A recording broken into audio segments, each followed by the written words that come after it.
diatomic gas initially at temperature T1 வச்சுக்கலாம் 18 கெல்வினா மாத்திரு 273 என்னடா வரும் 18 plus 273 192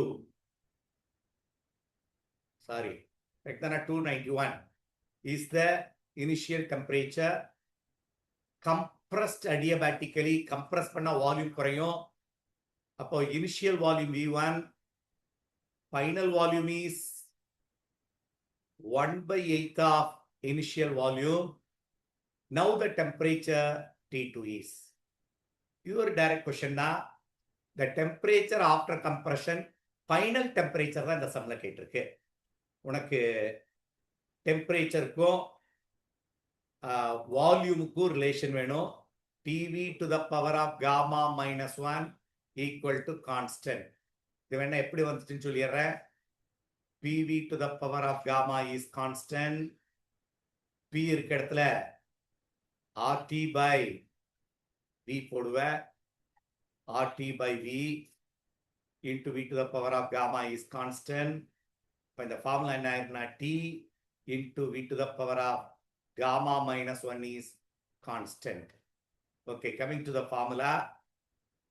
Formula படி T1 V1 to the power of gamma minus 1 will be equal to T2 V2 to the power of gamma minus 1. Okay, temperature alter பண்றோம். Sorry, வால்யூமை குறைக்கிறோம். என்ன temperature ஆகுது உனக்கு ப்ராக்டிக்கலா புரிஞ்சிருக்கணும். when expansion, adiabatic expansion leads to cooling, இது adiabatic compression leads to heating. Answer கட்டாயம் இதை விட அதிகமாக தான் வந்திருக்கணும். ஆனா செல்சியஸ்ல இருக்குன்றத மறந்துடாதே. கடைசியா செல்சியஸா மாத்தணும். ஏன்னா ஆன்சர் செல்சியஸ் கொடுத்துருக்காங்க. T1 வந்து 291 V1 to the power of gamma minus 1 equal to T2 into V2 வந்து which is 1/8 of V1 to the power of gamma minus 1. உனக்கு T2 வேணும். T2 will be equal to 291 into V1 by 8. 8 numerator வந்துரும். gamma minus 1 இது என்ன case? diatomic gas. gamma for diatomic gas is diatomic 7/2. 7/2 minus 1 இங்க வந்ததுனால இப்ப gamma 7/2. இப்ப gamma minus 1 is nothing but 7/2 minus 1 which is 7 minus 4/2 3/2. விட்டனா? அப்போ cancel ஆயிடுச்சு. இத 3/2 தானா? ரைட். 2 7/2 minus 1 தானடா? minus 1 அப்போ 5/2 not 3/2 5/2. இதை நம்ம இப்ப கால்குலேட் பண்ணோம். 291 into 8 ரூட் எடுத்தேன்னா √8. √8 is 2√2 to the power of 5. இதை நீ கால்குலேட் பண்ணு.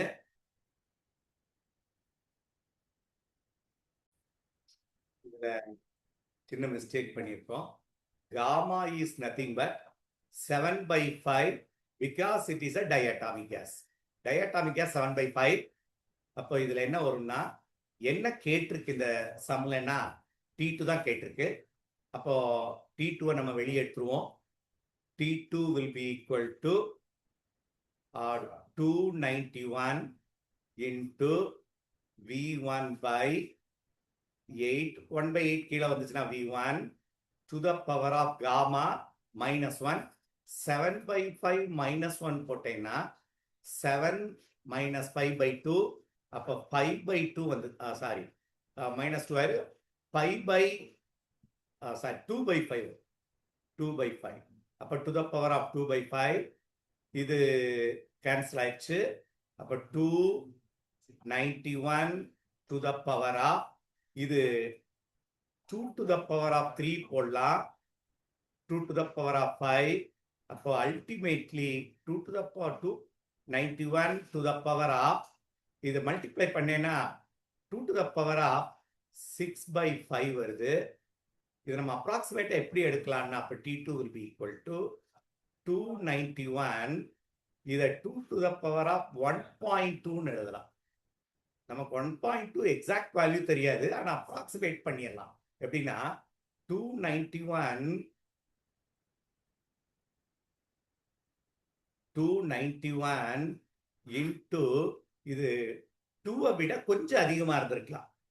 2 நம்ம வேணா அப்ராக்சிமேட்டா 2.1 2.2 வச்சுக்கலாம் அப்ராக்சிமேட்டா. அப்ப 2.1 வச்சேன்னா என்ன வரும்னு சொல்லி இதை 2ஆல மல்டிப்ளை பண்ணோம்னா 2.2 மல்டிப்ளை பண்ண இது 2.2ஆல மல்டிப்ளை பண்ணிரு 281 392 ஒரு கரெக்டானா இது 319 வச்சுக்கலாம்.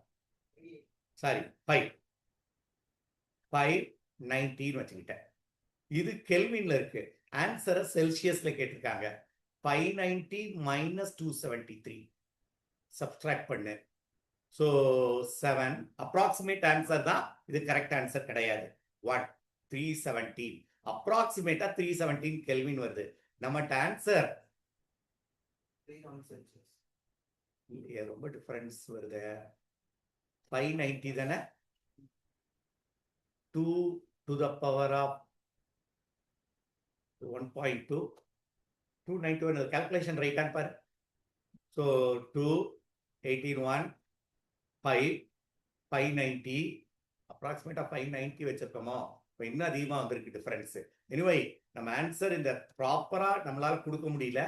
இது வந்து this value should be much more. அப்ப 273 சப்ஸ்ட்ராக்ட் பண்ணா நமக்கு 317 வருது. ஆனா புக் ஆன்சர் என்ன வந்திருக்கு? 393 is the correct answer. So இந்த பவர் கால்குலேஷன் தான் நமக்கு அந்த ரூட் ஆஃப் இதை கால்குலேட்டர் வச்சு போடலாம், நம்ம மேனுவலா போடலாம். But it take time. இது அப்ராக்சிமேட்டா நம்ம எடுத்துடலாம். 2 to the power of 1.2 1 இப்படி எடுக்கணும். 2 to the power of 1 into 2 to the power of 0.2 இதை வச்சு கால்குலேட் பண்ணி ஆன்சர் கொண்டாடணும். So that is the answer. Okay.